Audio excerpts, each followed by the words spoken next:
Has this ever happened to you? You're on your way to your boy's house. You just swung through McDonald's. You picked up 2 Happy Meals, one for you, one for your boy. Everything's going great. It's a beautiful day. And then you're parking, and all of a sudden, oh, you curbed your wheels. It happens to the best of us, and the worst of us. These are the wheels that came on my S14, an old set of MB Battles, and honestly, I'm kind of a fan of these wheels. The problem is, they came beat up. I take no credit for this curb rash. I swear that's how I got them. So today we're gonna see if we can fix these things up enough that I can stand looking at them. So I took a trip to my local body shop supply store and the old Home Depot, got some supplies, and today we're gonna take a crack at making these things look a whole lot better. I'm Zach, this is Money Pit. Let's fix that rash.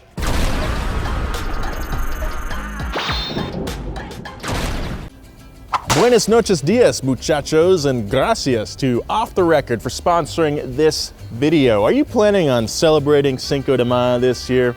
Well, it's all fun and games, having a great time until BAM!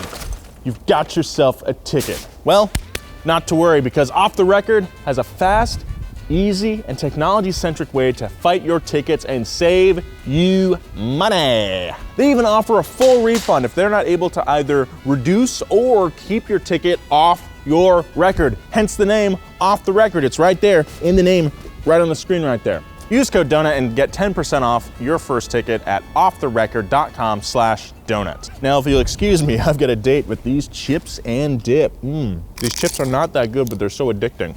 So, being that this is such a ubiquitous problem in the car community, everybody's got curbed wheels, well, what can you do? Obviously, you can go buy a new set of wheels, but that costs a bunch of money. Or you can have somebody come fix your wheels for you. But that also costs a bunch of money, like $75 to $125 per wheel. I, however, think that the third and final option is the way to go. We're gonna go with a DIY wheel refinishing today and see if we can save some cash and make these things look a little bit less like ass. Not bad. Pretty good, does a rhyme. So I've got all the supplies, I've got the curbed wheels. Now the question is, can I put these things together to make this wheel look new again? Yeah, I mean, I kind of think so. I've done stuff like this before. I think I'm gonna be able to do this, make this thing look really good, and I think it's only gonna take about 4 hours. But that's kind of the rub. It is gonna cost you some elbow grease. It's always the trade-off, folks. DIY life. Let's get into it. First thing you may notice is that we've removed the tire from this wheel.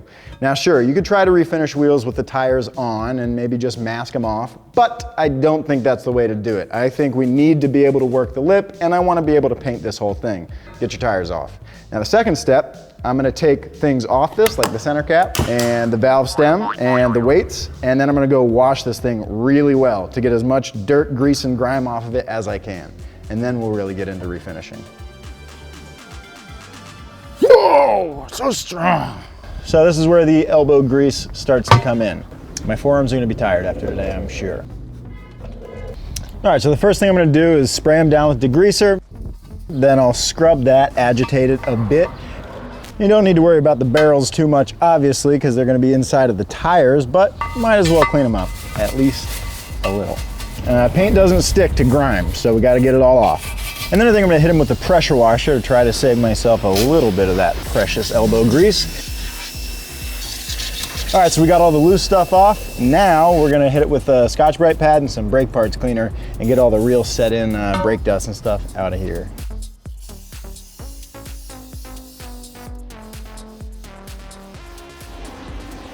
If you guys like watching me sweat and struggle, well, you might as well subscribe, please. All right, now that is a pretty clean wheel. Now it's time to scuff the paint. So I'm gonna take this stuff and get in all the nooks and crannies and get all the paint scuffed up. Then we're ready to go work on the rash. So this is just an abrasive goop, and it's kind of like liquid sandpaper. Now I want to make sure that I get this area real good. I want to make sure that the paint is as good as it is on the face, at least a couple inches into the barrel, just to make sure that no peeling starts over here and then creeps onto the face. Okay, now we've got a very well cleaned and partially sanded wheel. So now it's time to work on the rash. All right, so here's our wheel and we're ready to fix our rash. So let's talk about the method. So I've got a series of hand files here that I'm gonna use to smooth out all the areas that are all smashed up. So of course we got a lot of curb rashing, not too big of a deal. But right here, you can see there's a bit of a dent. But it's not that bad of a dent. It didn't leak air and it really isn't that noticeable. So I'm just gonna file it and get it nice and smooth and paint this sucker. And the backside's a bit banged up too, which really, obviously I don't care too much about the backside, but it's curb rashed in a way that leaves a really sharp edge that I've already cut my hand on today. So I'm gonna knock that down too, why not? And I'm gonna start on the back just to get the old juices flowing. If I'm gonna mess anything up, might as well be the back.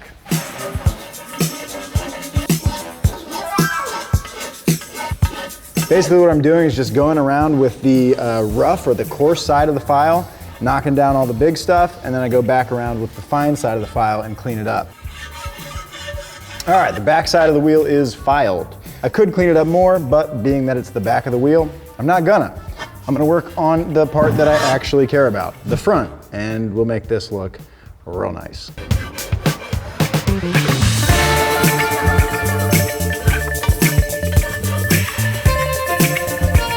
Not bad. I think we're on the right track here.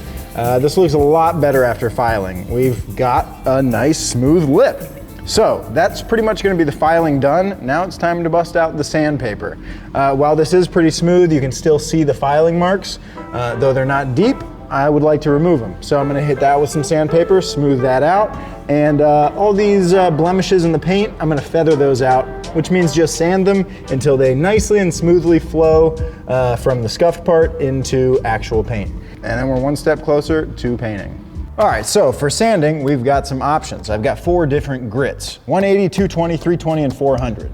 The lower the number with sandpaper, the more aggressive the grit. The higher the number, the more fine the finish is gonna be. So I'm gonna use the coarser grits to knock down these larger blemishes where I need to actually, get some paint off there to feather that in nicely. But I'm gonna finish with the finest grit, that 400.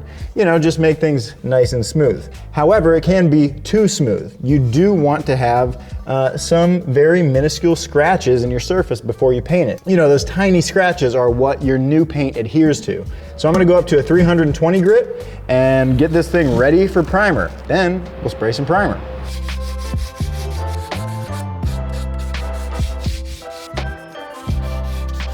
All right, so I just got done using the 220 grit. I actually didn't have anything that necessitated the 180 grit. So I started with 220 and hit all the blemishes, including the whole lip, and it's starting to look pretty good. Now I'm gonna go back over it with 320 and just get some of these sanding marks out of the paint and bare metal.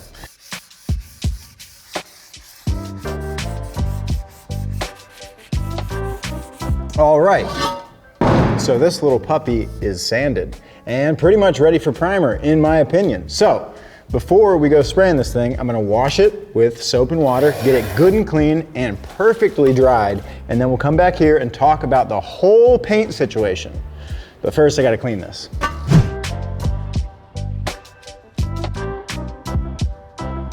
All right, so I just washed this with soap and water, and with it good and clean, I can see a few little blemishes that I missed. And that's not entirely uncommon, but the time to fix them is now. So I'm gonna sand a few little things, then I'll wash it again, and then we'll be back where we're at. All right, this wheel is pretty much ready for primer, and we got away without even using any of this filler. With that said, it's time to talk about our painting situation. So here's what I got. This is a 3-part system. We've got primer, we've got color, and we've got clear coat. I went to the local body shop supply store this morning and I asked him what the best primer he had was for aluminum alloy, which these wheels are. And this is what he gave me. It's $24 a can. It's not cheap. You can buy a lot cheaper spray can primer, but this is gonna lay really well. It's gonna have a nice spray pattern, and it's gonna dry really quickly and really well and be super sandable. It's also a high build primer, so it's gonna fill in any imperfections that I may have missed. A good primer base gives your paint a good base to build on. And if you want a nice smooth paint job, you need a good primer. So this is one of the most important steps in my opinion. The next step is the color. And this is actually, in my opinion, kind of the least important in terms of quality. This is just a standard Duplicolor bronze wheel paint that you can pick up at any auto parts store. It should spray decently, it should lay decently, and it should look pretty good. The trick is getting a spray can clear to look good. This is a $32 can of clear coat. And most spray can clear coats are kind of whack in my opinion. In a real paint setting, you're mixing your clear coat with an activator. There's clear coat and then there's activator. You mix them together and then you spray it and it's activated and it cures and it blends well together. Most spray can clears aren't that way. This one, however, my local body shop turned me on to this morning, and it's activated. You take this red cap off, and when you're ready to spray, you pop it into the bottom, and that acts as the activator to the clear coat. So then you have a 48-hour window to use this can. It's gonna be the best result you can find out of a spray can. I'm pretty confident in that, especially because I paid $32 for it. So that's our 3-stage process: primer, color, clear. And in total, I spent $69. Nice. Now I feel like I just talked a lot of game. Now it's time to find out if I can back it up. And to do that, I need to figure out how I'm gonna hang this thing up to paint it.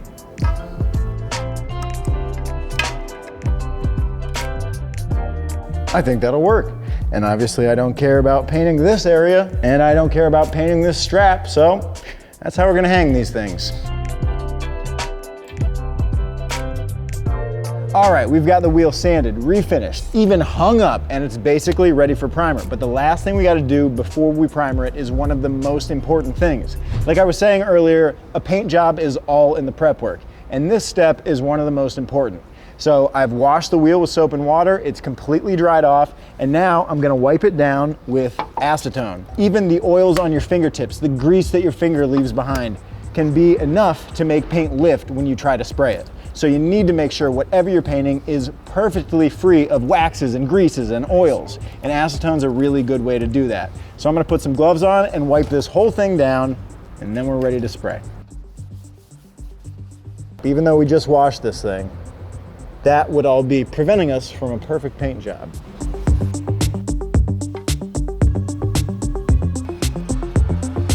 All right, I know I said we'd be ready to primer after cleaning it, and I'm done cleaning it, but I'm gonna do one more thing. I'm just gonna put a little masking tape on the face of the wheel that meets up with the hub of my car. I don't really want any paint on that. You want that to be metal on metal. All right, it's taken a lot of work to get here, but we're finally ready to spray some paint. And of course, we're gonna start with primer.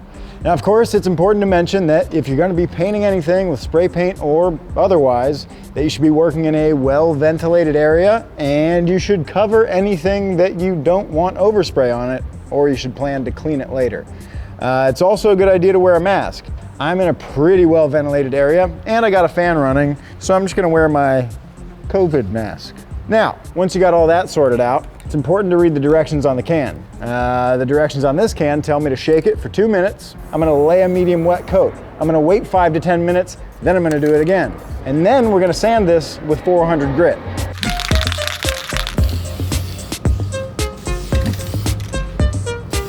All right, that's 1 medium wet coat, and by golly, looks pretty good.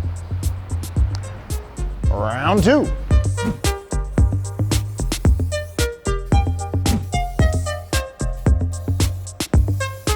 And that's 2 medium wet coats. Now we're gonna let that dry for probably about 30 to 45 minutes. It says it's sandable in as early as 15 minutes, but it's a little chilly out. I'm gonna crank the heat, let this thing bake, then we'll sand it with 400 grit. Then we're ready for bronze, baby. It'd be super funny if this fell off. I'm really impressed with this primer. It looks fantastic. It laid super smooth. I'm not gonna sand it. I'm just gonna spray bronze right on top of this, and it's gonna turn out good. The only thing I'm gonna do in between primer and color is use this tack cloth. Kind of similar to the acetone we used before. This is good for in between coats of paint, and it'll remove wax, grease, or any debris in between coats. So I'm gonna touch it with this, and then we're spraying bronze.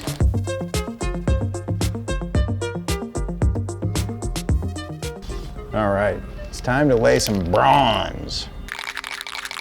Okay, 3 light coats followed by 1 medium wet coat. Pretty standard for color, and 10 minutes between each coat. Dries to the touch in 30 minutes and can be handled in 1 hour. Let's spray. You know, it's easy to get caught up and want to see the whole thing that you're painting change color with the first coat, but that's not the way to do it. Light coats are important. If you want to get your paint to lay and stick well, light coats. 1 light coat. Second coat, baby.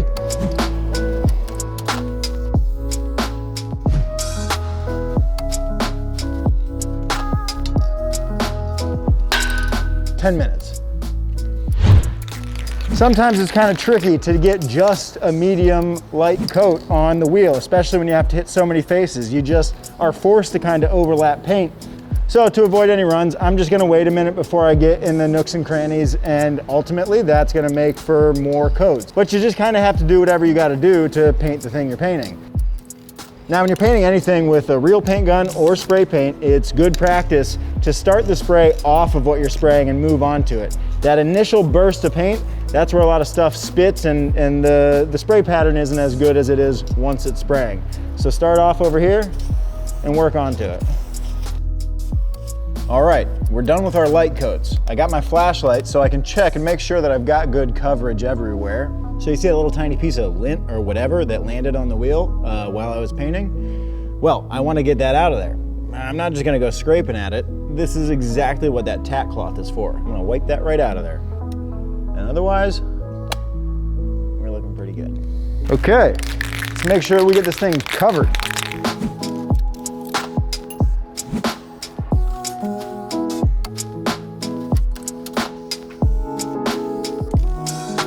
All right, we've got a fully bronzed wheel here. Now the last thing to do is put some clear coat on it. Now this is a matte clear coat, so it's not gonna be glossy at the end of this, but I still wanna get a nice, thick, protective layer of clear coat on my paint. Whoa. I think that's shook. Okay, so now what we're gonna do is 2 medium coats and then 1 relatively heavy coat. Now with, you know, the spokes and everything, I might have to split that up, but that's what we're gonna do, about 5 minutes in between coats. Well, this can is a little bit leaky. That might have something to do with me dropping it, not quite sure. But it does spray pretty well, and the first coat's done. So we'll give that 5 minutes, and do it again.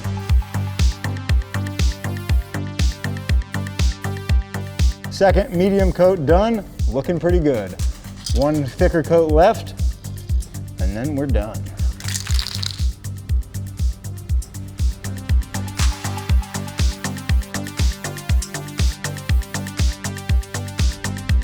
Hey, we did it, and it looks pretty good, almost like new. Now the only thing we gotta do is let this thing dry. We're gonna let it dry overnight, then tomorrow I'll put the tire back on, put it on the car, and we'll take a good hard look at it. I can't wait. Long day.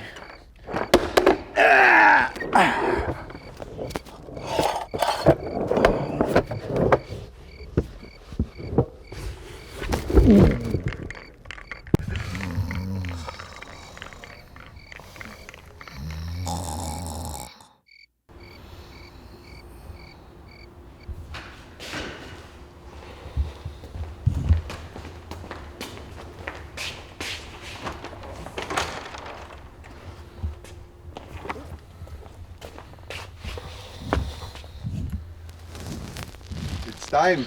Who changed my clothes? Looks pretty good. And it's all cured up, nice and hard. Oh, it's gonna be super well protected for a long time to come. And man, it looks almost like a new wheel. If you really get nitpicky, you can see a few little blemishes left, but I'm not getting that nitpicky. For just about a day's worth of work, we took this wheel from beat to hell to looks pretty well. I'm actually super impressed. Thank you. Now, how much did it cost to go from this to this specifically? Well, let's talk about it. So I used about a half a can of primer on this wheel, and the can of primer was 24 bucks, so we'll call that 12 bucks. I used about a can and a half of bronze spray paint, and that was I think 12 or 13 bucks a can, so we'll call it 20 bucks to paint one wheel. Then I used a whole can of that clear coat, which was $32. So that puts us at 64 bucks. So 64 bucks in paint, and then figure, you know, 5, 10, 15 bucks a wheel for supplies, depending on what you already have laying around. And that said, you can do this for a lot cheaper. You could probably do it for about half that price if you used lower quality spray paints. So it's not exactly cheap at 65 bucks a wheel, but it's a lot cheaper than a new wheel or paying someone else to do it. But the biggest cost is in your time. I mean, it took me a full 8 hours to get this one wheel done. And depending on what your time's worth, that might be a lot of money. So it's not gonna happen without pouring in a bunch of elbow grease and some money. But when you do that, you'll have a nice looking set of wheels and you'll come out of it with a new skill or two. I hope you learned a couple skills today, and I hope you enjoyed this video. If you did, well, consider punching that like button right in the face. And while you're down there, hit the subscribe button too. And you can go follow me on Instagram at Zach Job, and you can follow Donut at Donut Media while you're there. And I'll see you guys next week. For now, I got a little more elbow grease to dole out. Great.